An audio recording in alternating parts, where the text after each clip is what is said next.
the state needs to make sure that they don't We couldn't do that. mislead the jury during the evidence or in closing with something that you know not to be true. We agree with that. Okay. All right. So it doesn't sound like there's an objection. It just sounds like there's some caution about how this might be used. And I'm telling the state right now, you better not use it in a way you know is not supported. We agree and understand. Okay.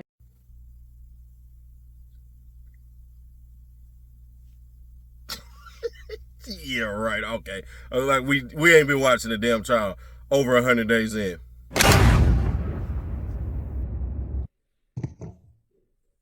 What'd you say? Yeah, I talk. Pulled up. Oh Lord. You want to told me there was new baby number. I'm like, I don't know that number. He said, new baby, what you doing call your phone? I'm like, okay. She checked. Really? He thought she checked.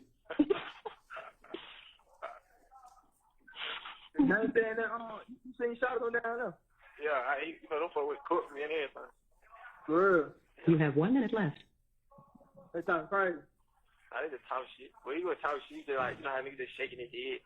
And I guess you a young nigga over there, the young nigga like, shit, I got to talk crazy with that little bro, but shit, you know, nigga Ryan, shit, them niggas just talking about, hey, guns up. Shit, yeah, guns been up. Girl. Yeah, I ain't standing on there, man. Hold on. Yeah. They took my look, the Wu said something too, man. Yeah. Niggas say anything try to say they ass, but. Yeah. So you know, that shit be having me down, but I just really be shaking that shit. You know what I'm saying? That shit be crazy. You be with a nigga 380 days, 180 days, whatever. 2 years, 5 years, and situation pop up and you're like, boy, he did. That be crazy. I want to be shot. Exactly. The nigga sit right there. Thank you for using Secure. Goodbye. Call.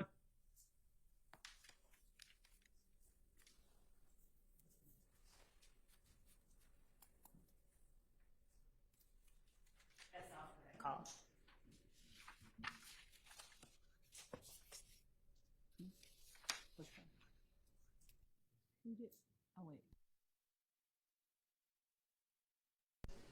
On this call, there is extensive discussion about the issues Mr. Stillwell is facing hiring an attorney. I don't believe that should be relevant. That's A. Regarding 1315, approximately at 1315, as I hear it, Mr. Stillwell is saying that Mr.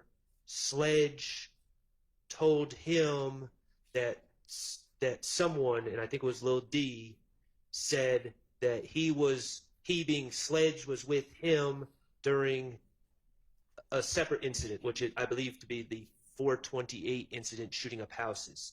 But in that segment that starts at approximately 1315, we have Mr. Stillwell passing on hearsay from Sledge about what Lil D supposedly said about Sledge in a, I'm not going to say non-related because it is on the indictment, but non-related to, it seems, the Donovan Thomas case situation. So that seems to be hearsay wrapped into a statement by my client. I don't believe that should be admissible. And that's 1315. I don't have an end time. And then, quite frankly, after 1315, there seems to be a lot of kind of laughing and giggling that don't really have a lot of relevance to anything that I can ascertain. Okay. So we got the discussion of the lawyer, the kind of hearsay from what Lildy said, and then the sort of end of the call. Sorry. Yep. I just was summarizing what Mr. Sharp said. Okay. What I heard in the court summary was the discussion of the lawyer, the summary of what Rudy said, and then the end of the call. Right. Okay. So in terms of the lawyer, as I said earlier, with respect to what the lawyer is saying about sentencing and all that. Yeah, no, I know. We all know that's out before that. But the part about defendant William, or Thug, as he puts it in the call, getting him a lawyer, I'll point the court's attention to over at number 97, wherein there is in the lyric of the song Just How It Is, the assertion gave the lawyer close to $2 million, he handles all the killings. Gave the lawyer close to $2 million, he handled all the killings. We don't speak about shit on wax, it's all my business. We know how to kill the biggest cats of all kittens. We don't speak about shit on wax, it's all my business. We know to kill the biggest cats of all kittens. And so our assertion would be, considering that Mr. Stillwell is discussing a lawyer who has been sent down there to talk to him by Defendant Williams, and that he wants all his money up front, that could be, their inference could be made by a jury reasonably assessing the evidence that this is part of the proof for that particular overt act. It's not just in a vacuum discussion or negotiation with the lawyer. It's who's providing him the lawyer, what it is the lawyer is asserting that he wants. Okay. So that's our basis for the relevance of the portion about the lawyer. All right. I agree that's relevant, and I don't see a 403 issue with that. I have an objection because if that's the case, isn't Young Thug basically the CEO, the head honcho of YSL Records? Isn't Shannon a rapper? So wouldn't it make sense that the damn head of the company would get you a lawyer, which Young Thug didn't even get him a goddamn lawyer? One of the biggest things that keep on annoying me about all of this shit is they're just talking about it. That don't mean Thug gave, they ain't even showing no proof that Young Thug gave any of these cats any type of lawyer, none of that stuff. And even if he did, can you make a distinction that it's gang members? Because everybody else, where's the proof that they got lawyers from Young Thug? So it's one of those weird ass things that somebody gonna be like, yeah, nah, bruh, but you can say that he's a gang leader, and this would be the counter argument. Well, he's a gang leader, he has to get the members' lawyers. Well, bruh, what about everybody else? Where's the proof of the lawyers that Young Thug paid for? This is just assassination of character.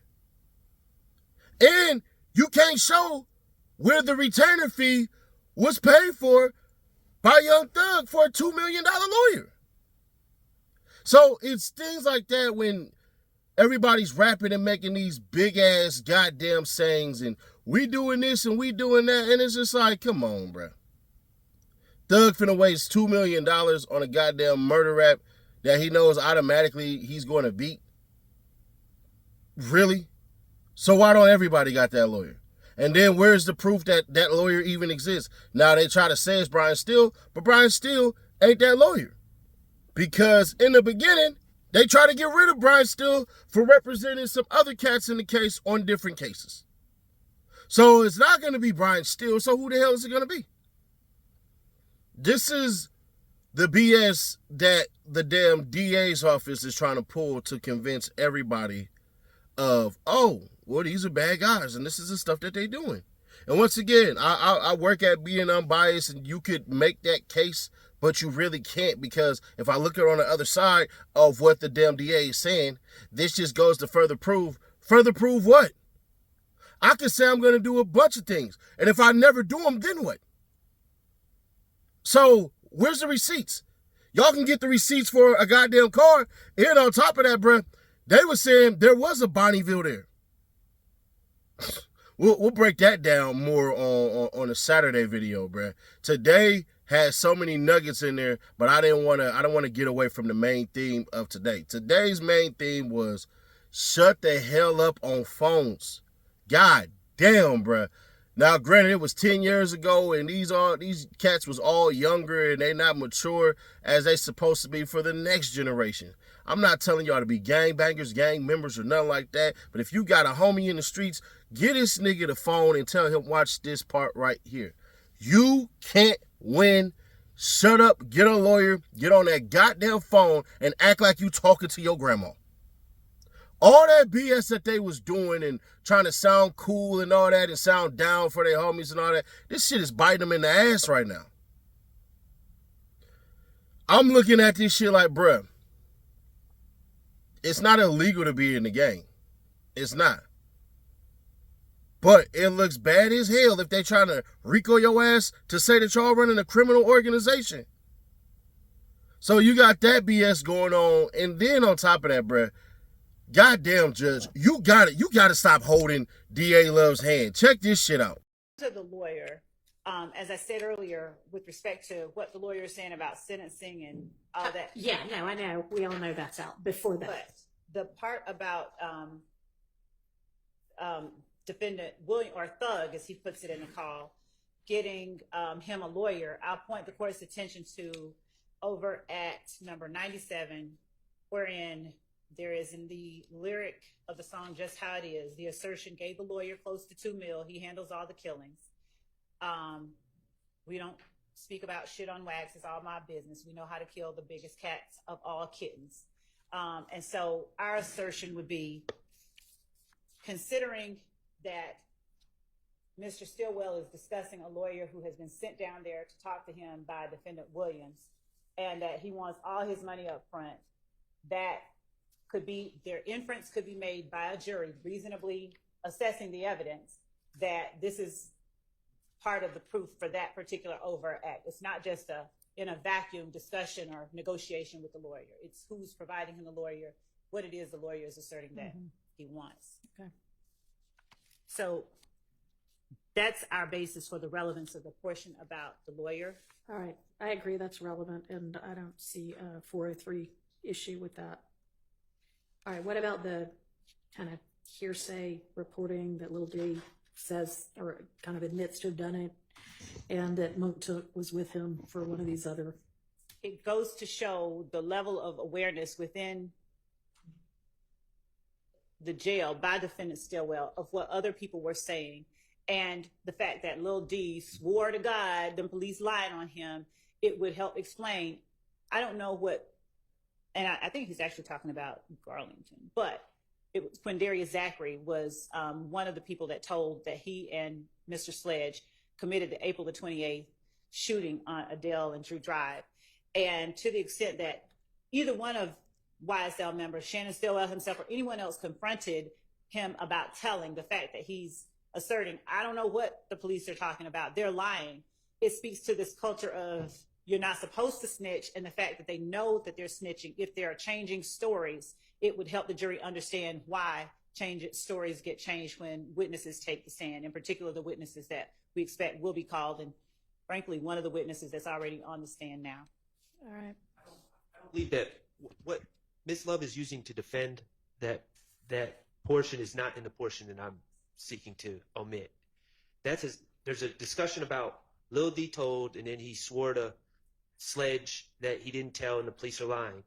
Okay, that's not what I'm talking about. At 13:15, there's a discussion about Sledge saying that Lil D told on the 4/28/15 shooting, told on Sledge. It seems to me that that's a co-conspirator statement. Sledge telling him, or if he's discussing that Antonio Sledge is bemoaning the fact that Lil D told, he's apprising him of the fact that someone's snitching on a member of YSL. Well, we just changed the verb. He was bemoaning, and now he's apprising. The bottom line is he was bemoaning, it sounds like to me. He was bemoaning the fact that Lil D told on him on something that Mr. Stillwell is not charged with.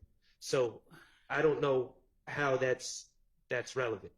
The fact that the information is getting passed along through members of the gang to other members of the gang is what we believe is the most relevant part of it. And it explains, it's defendant Stillwell's assertion, his asserted knowledge, and it explains people's behavior when they get in the courtroom and tell God's honest truth. Okay. Mr. Stillwell in his calls makes it clear that he's being transported to all his court dates with Mr. Sledge. That's not a mystery.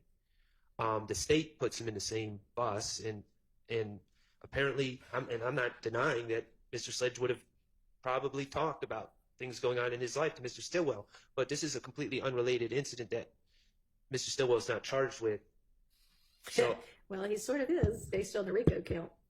I mean, I don't know that he knew he was going to get charged with RICO at the time, but Let me just add this, just for the court's understanding where I'm coming from. Mr. okay, do not come back in here with that if that's going to go off again. Mr. Stillwell, Mr. Sledge and Mr. Garlington pled guilty to this Right. incident. So, Okay, and no, so well, Mr. Sledge and Mr. Zachary, I should have said, pled guilty, and Mr. Garlington. right, and so how is it a co-conspirator statement? I guess is I think the gist of Are you just saying relevance, or are you saying something beyond that? The state is always saying it's in furtherance of the conspiracy, and I'm just failing to grasp how Mr. Sledge bemoaning about that someone's telling on him is in furtherance of any conspiracy. Okay, so yeah, that's the issue on the floor. So it's the statement of Shannon Stillwell about what Mr. Sledge has said, and it's showing Mr. Stillwell's awareness of what is happening with other members of YSL and these charges that each of them are facing. Right, and how is Sledge's having told him that in furtherance of the conspiracy? Well, letting one gang member know that another is telling on them is letting that other know and to be aware and wary of, as that other also told on Shannon, let them know and to be aware and wary of that person ratting and telling the truth on the gang itself. It's apprising them of something that may harm them. Okay. All right. I'm going to let it in under the co-conspirator exception. All right. And then there's the part that's sort of the end. Is there anything relevant in that part? Not beyond the part where he's not at the very end. There's a little bit, and when the court says the end, I'd have to go back because I think I played it. Well, I guess everything after that little part is about the, what Sledge says about Lil D saying. After that, is there anything? And there may be. Let's see. Hang on one second. Sure. I'm checking the notes. Judge, this is on the screen. If you have, can you see it? Yes. So that is the posting that is in the other items folder in Right. Mr. Sprinkle's folder, and the purpose of it primarily is to show the phone number that Mr. Cobb uses at that time. Okay. And any objection to that? So, and maybe I need a bit more clarification. I understand it's a posting ostensibly by Mr. I don't know if it's by Mr. Cobb or not, and if they're indicating that he is the one who is posting that phone number, and how if there's information to verify that, separate and apart from this posting. We would be having the person who found the post and who can talk about what they saw in the post, in the social media pages that they were looking in, to provide a foundation for it, like we would any other social media posting. Whether the jury believed that we had that right would be a matter for, I guess, argument, but we believe that based on what we were able to find, that this is Mr. Cobb's phone number. I think Mike Sprinkle is the one that actually found that posting, and he's free_doo-wop, and he's responding to @Stunna_Bumpkin with the phone number. It's hearsay, Your Honor. How is that not hearsay? It's Because that is being offered for the truth of that being his phone number. it's how we were able to. Are you offering it to establish that 678 number is the phone number that Justin Cobb /Doo-wop was using at the time? Yes, and we would not need to put that particular picture up as long as the witness is testifying how, he The came about witness it. being Mr. Sprinkle? 88 Sprinkle. So he wouldn't just have that showing that it was his phone number. He would have other items of evidence to show that lead us to believe that it's his All phone right, number. what would those other items of evidence be? I believe that we got his records, his phone records, so who the other Well, then- calls. That would be the way to show it then, through his phone records. Right. So when he's doing the deep dive into who did what and how we are able to find out who is where, he starts out trying to get phone numbers for people. And this is one of the ways that he... I mean, do we need to know that this is how he got it, or do we just need to know? Not necessarily. It's not one that at this time I think we would need to put up. It's just one that we had. Okay. Well, I would think that if there's some reason we need to hear from either Mr. Sprinkle or a phone records custodian that this is the number for Justin Cobb. And Ms. Hilton's reminded me, we had a number that was being used by another person who was being called. So these jail calls involved calls made to Javaris Bradford, and there were other numbers in his phone logs and in other co-defendants' phone logs. This was one of them. And again, it's going back to the fact that he, in an effort to find out who this number belonged to, I think that he, in searching social media, came upon this. Well, I mean, it might be kind of cool that Mr. Sprinkle is good at finding nuggets in social media, but I don't know that that's relevant to this trial. If this person's phone number is relevant to this trial, then establish that through the certified copy of his phone record showing that this is his number, okay? Yes, Your Honor. All right. You can raise them, although I've got to say, pretty much all of those things we went over this morning are kind of evidence 101 that y'all ought to be able to agree to. Not saying you have to, but any chance y'all might take this next group and see if there are actually some legitimate objections to those? Because we know it's all hearsay, but if we also know it's clearly covered by an exception, maybe we should not make those objections.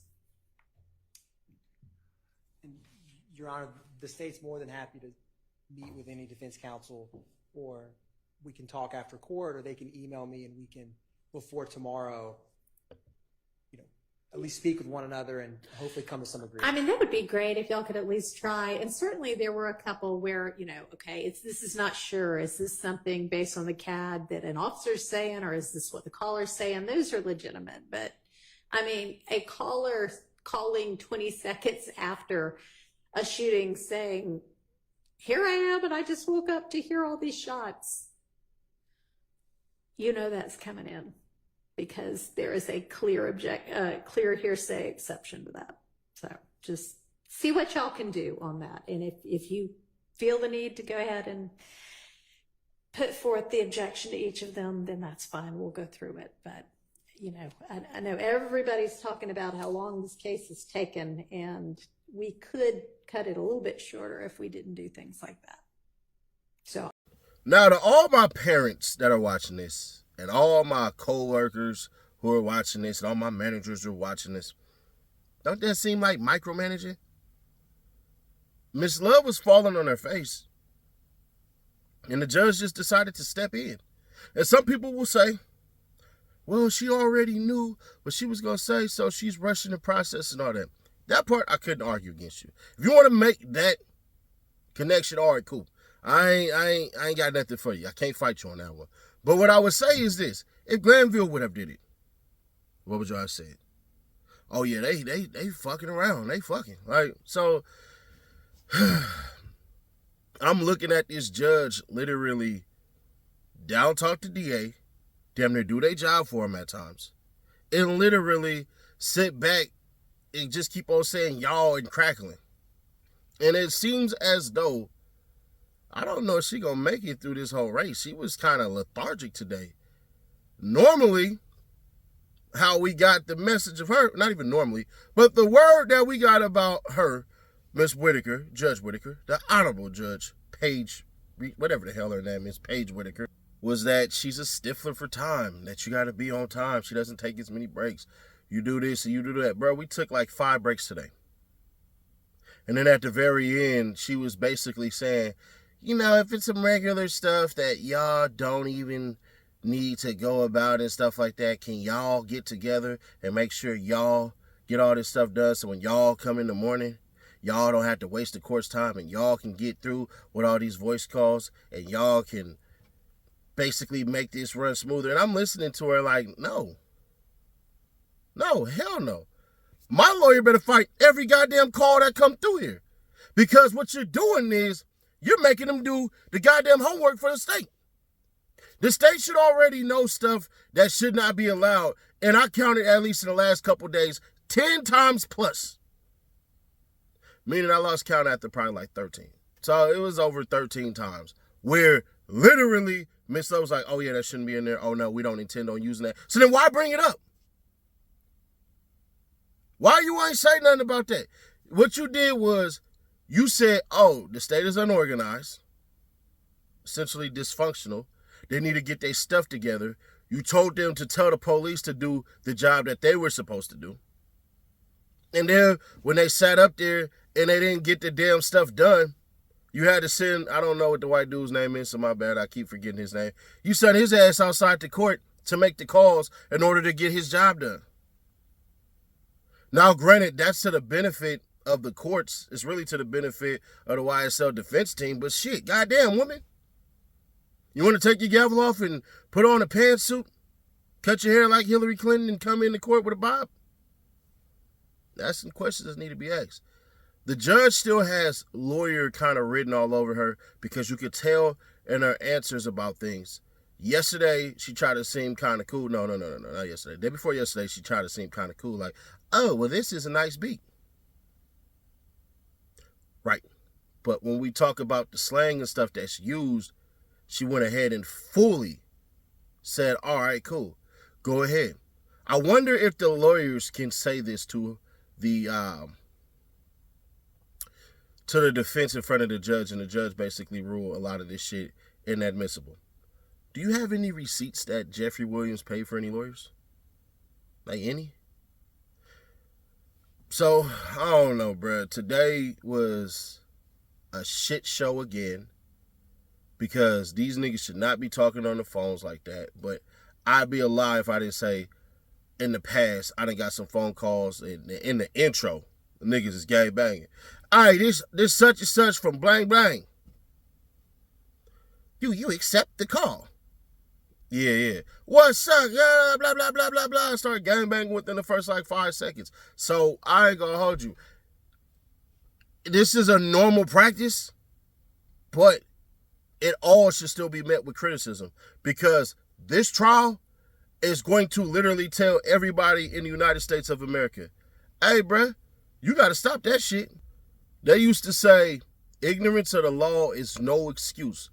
Well, this is the OJ trial of these cats' lifetime. Everybody is watching this shit. Don't believe Californians ain't watching this shit. Don't believe that at all. We watch it. So y'all can't get on y'all high horse and be like, oh man, I didn't know. This is one of those, and please don't get religious on me. Young Thug had to sit up here and get his ass beat for all of us to kind of figure out what the hell we should or shouldn't be doing. The feds are listening. The state is listening. All of this stuff is going on. So from now on, cats got to get smart about what the hell they say, how they say it, when they say it, and who they saying it to. Because from now on, nigga, you need to talk to your homies like you talking to your grandma. Subscribe, turn on bell, stay notified, share to keep your people aware. What are we, like 14K away from that $1,000 giveaway? So if you don't want to subscribe today, hey, that's cool with me. That's very good with me. If you notice, I've been saying that phrase a whole lot less. But let me know your thoughts on this one. Do you believe that the judge is basically holding hands with the goddamn DA's office and making sure that they get their case in order? Or do you believe that she's actually just trying to speed it up because she know what the hell they trying to say? Miss Love is just stammering and all that stuff. And she's like, come on. It's like tying your kid's shoes and dragging their ass out the house on the first day of school. But it is what it is. And do you believe, which I think all of y'all will do, that from now on, all gang bangers, gang members, gang, whatever the hell, need to stop doing this shit on phone calls, blood, cuz, whatever niggas have said, call it whatever the hell, all of that stuff? Or do you think, you know what, man, this is a once in a lifetime thing. We ain't gonna be seeing stuff like this. So nah, bro, keep on doing it because it has been Ricos of cats talking like this. Nobody's been in trouble like that before. Maybe I'm overreacting. I don't know. But y'all let me know, man. I'll catch you on the next one.